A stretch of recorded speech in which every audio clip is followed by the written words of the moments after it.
There were two major protests on Sunday in two different corners of the world. Thousands took to streets of both Madrid and Manila with a common thread that was corruption. Now, this effigy is supposed to depict the president and the vice president of the Philippines. That's meant to be President Ferdinand Marcos Jr. wearing that crown.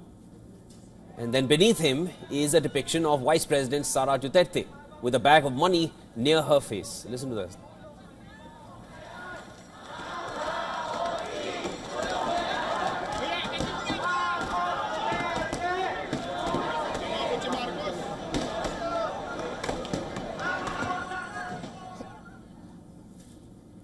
Both leaders are shown as being fused with crocodiles because crocodiles here symbolize corruption.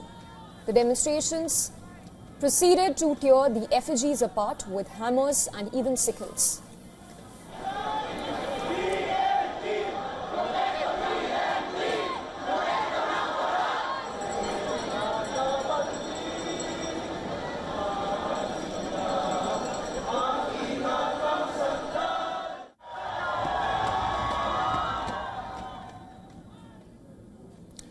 The protest in Manila was organized by left-wing groups and even members of the Roman Catholic clergy.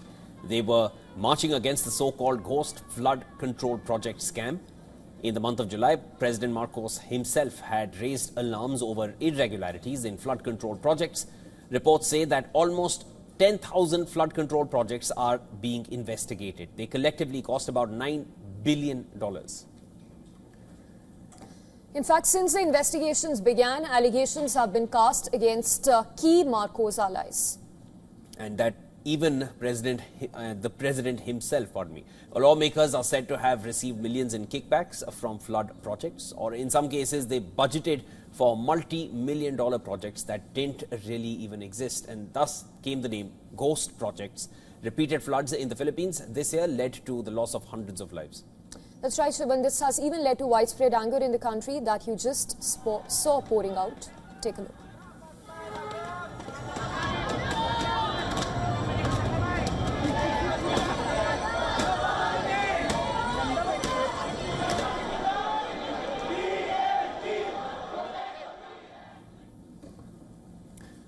It's a similar story in Spain. Corruption scandals have rocked the government led by Prime Minister Pedro Sanchez.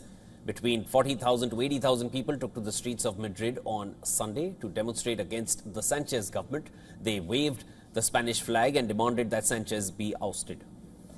And while there weren't any effigies this time comparable to those in Manila, the Spanish protesters did bring a few banners and posters along.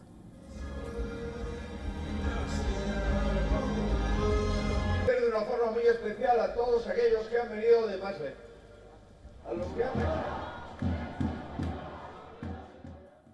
The Madrid protest was organized by Spain's main opposition party, so there were political speeches here as well. The trigger for the Spanish protest was a court ruling from last Thursday. The former transport minister of Sanchez's government was sent to pre-trial detention without bail. He's accused of pocketing millions of euros during the COVID-19 pandemic. This allegedly because he rigged contracts for masks and other medical equipment during the pandemic years. Also, Spanish prosecutors are trying to get him sentenced to 24 years in prison for corruption charges. Now, the court order for the former minister's detention is what sparked the demonstration. It adds to the slew of cases against people close to Sanchez, most notably including the Prime Minister's own brother and his wife. They have been accused of peddling their influence and also embezzling state funds. Spain's opposition party says that the entire Sanchez government is tainted and that they are even calling for snap elections, but clearly thousands of Spaniards support this call.